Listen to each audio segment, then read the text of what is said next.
Hey everybody, POTU David here in the mobile studio, covering number 4, which is episode 5 of 6 with a 5-part Divinity and Truth filter. Let's do a quick review. The nature of, insert name of deity, I'll use divine source. The nature of divine source, simply is unlimited, unconditional love. Right? Okay, well what's next one? That's number 4. Can you guess? We're going to enter in a little bit more context here. All has divine purpose. Nothing is less than. Number 4. All is all, has divine purpose. Nothing is less than. Let's unpack that a little bit. So this is deep, okay? That you could take this, you can spend years pondering this one, right?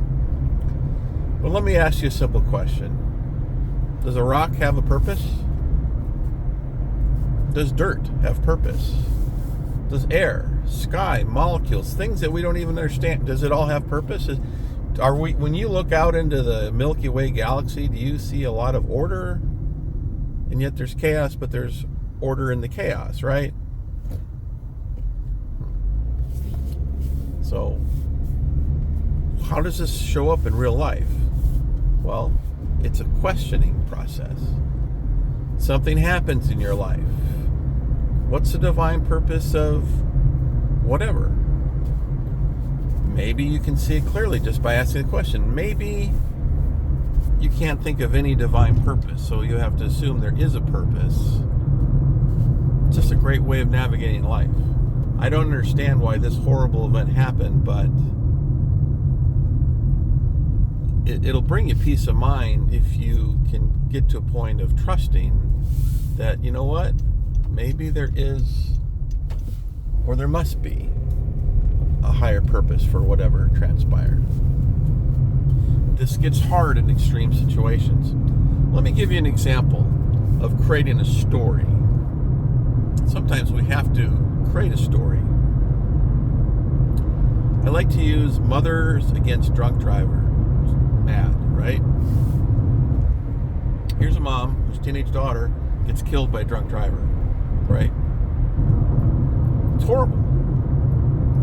Because of that event, which was it was horrible. There's nothing good about it. It was criminal. An innocent blood was shed. I mean, it was really totally evil.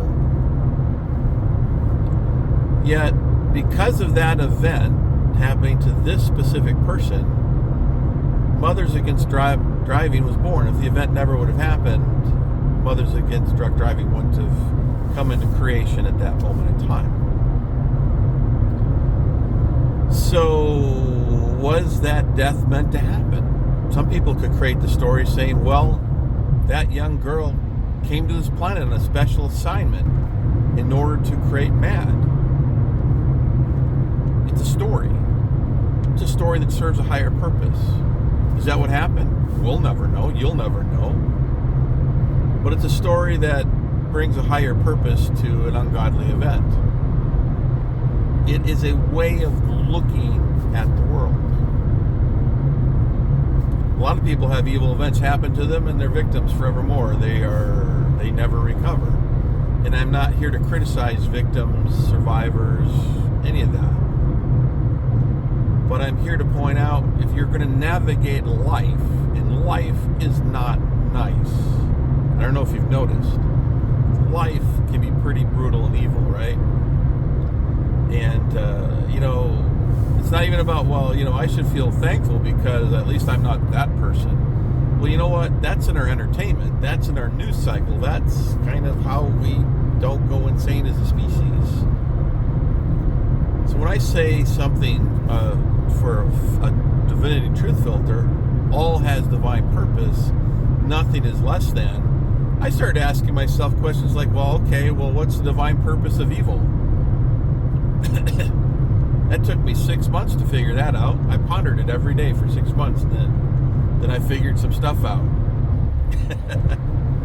What's the divine purpose of your arch enemy?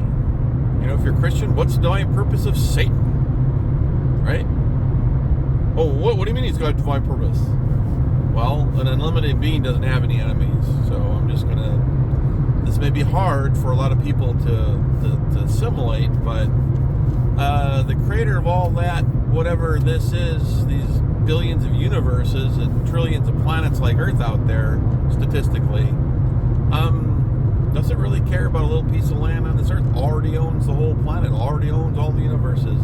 And really, nothing rebels against something like that.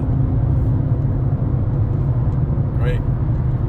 Now, the Old Testament, Lucifer and things like that, he was basically a prosecuting attorney. Not the arch evil against deity. It's just, there's an insanity to the even concept of the creator of all that is, if you would believe in such a thing, as having an arch enemy. But it sure does sell a lot of books, tapes, and seminars, and we don't understand what it is. We don't have microbiology, so whatever this evil thing is, it's a demon because it's unseen. So we discovered microbiology, and we discovered disease and germs and all sorts of stuff. I guess theoretically you could still call them a demon, right? Based on their purpose, or whatever. But do all those things have divine purpose? These things that cause pandemics, does it have a divine purpose? It depends on your point of view, right? Depends on the point of view. Tragedy brings humans together. Prosperity sometimes does not. Poverty fills the pews. People fill the churches when life's hard, right? So when you start using that number 4, the filter, all has divine purpose. Nothing is less than, including your enemy. Whatever the event is happening in your life, no matter what the struggle is in your life, what's the divine purpose of this? So for me, I remember one time I was losing everything financially. I didn't have the skills I have today. And I'll save that story for my rule of 3. But to make a long story short, one of the reasons why I'm still alive today is the idea that what I was going through eventually would have an honorable purpose. It would be of service to others. It saved my life, quite literally. It's a great story. So when I do the rule of 3, POTU rule of 3 thing, and it's about suicide and things, right? I was in that dark place, and it's a hilarious story. That's why I don't trust signs. But it was interesting. But be that as it may, okay, so number 4 in the 5-part Divinity Truth filter, right, is all has divine purpose, nothing is less than. How do I use that to navigate simple things in life? Well, you ever come across someone who needs money, like a homeless person, right? So how do I use this for life navigation? Well, something crossed my path. So I asked myself, what's my purpose? What's the divine purpose of me noticing this? It could be something on TV. It could be an ad for a good cause. It could be someone struggling or facing danger. So it crosses my path. So I noticed it. So that's the first thing. All right, what's my role in this? Do I have any knowledge, resources, or anything I can do to make a difference? Is the next question, right? I noticed it. Okay, now what do I do with it? Well, I ask myself these questions. What's the purpose of this? Why is this crossing my path? Can I do something about it? Yes or no? The answer is yes, and I ask myself, okay, it's usually knowledge, or it could be money, it could be helping, right? And then the last one is, do I feel inspired to take action?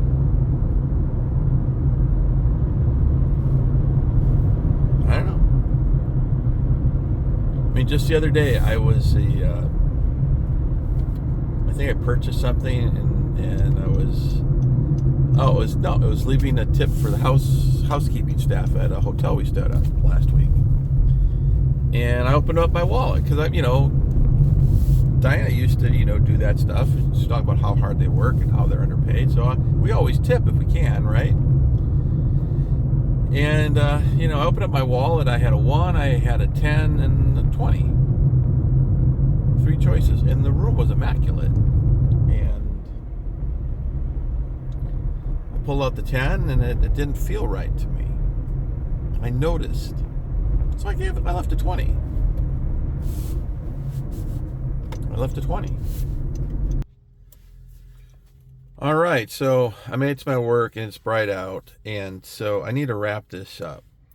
I've got some stories to share, and maybe I'll record a part 2 of this, or maybe I'll have a bonus as part of the training, where I will share real life examples of how I've navigated situations that presented in my life, but it all boils down to this 5-part Divinity truth filter, right? All has divine purpose. Nothing is less than. So when I hear a holy writ or read something from any belief system, any ideology or speaker, right, it's not reflective of a context of whatever the event is having a divine purpose, or it makes something, someone, or anything less than, it doesn't pass my filter as being of divine source. It doesn't make it necessarily bad, okay? See, we have this polarization of what I call binary thinking. It's got to be A or B, 1 or 2, right? Good or bad. And that's a mind control thing. Life is more interesting than all of that. This is about getting clarity. What is of divine source? How do I know a message, a passage? Well, it's in this book, so it's got to be. Well, I could most likely prove to you within a couple minutes that there's conflict there. There's things that don't add up, right? You probably already know some, but you don't talk about them. And then you have some guy in a fancy suit holding up a holy book saying, there's no conflicts in this. And it's like, really? You obviously haven't even read the thing in my world. But it's not about making anybody wrong. It's about, is the interpretation in alignment with what the nature divine is? That's what the whole point of the 5-part Divinity truth filter. Is this action in alignment with the best practices of being divine? Right? It's the purpose of the filter is filtering out what is of a divine nature and source, and what is of maybe human understanding. Okay? It doesn't mean we're not going to be faced with really hard decisions, right? But one of the problems we have as a species is us using God as justification for doing ungodly things. And it's like, well, we sort of need to figure it out. So if it's not of divine source, then we have, if our loyalty is to the principles of whatever our beliefs are, those principles are more important than the alleged beliefs, deity, all this stuff. You can't have this disconnect, right? You can't 1 minute say this and then deity, your beliefs say this, but now we have a loophole so we can actually be ungodly. That's part of the problem. We're loyal to our government. We're loyal to our region. We're loyal to our race. We're loyal to our God. But we're not loyal to the principles that makes all of that work. Our loyalties are really in the wrong place. I would offer for your consideration that if you really want to be loyal to your concept of divine source, you cannot provide loopholes to violate the core principles of what that source actually represents and has taught us or has given to all of us. Right? Everything else is just an excuse, right? Divine doesn't have loopholes like that. So I'm trying to get you to level it up. It all boils down to the golden rule, right? And then understanding how to apply that. That's what part of this is. All right, so this is episode 5 of 6 of the 5-part part divinity and truth filter. All right. More's coming. Thanks for listening. We're getting through it. And just this is a foundation. You're going to have to spend some time learning it, thinking about it, and integrating it into your life over time. And I'm still working with it myself. And I'm still human. And by my accepting my humanity, I've learned to have compassion in accepting the humanity of others, even my enemies. And I don't have many, but I do have some.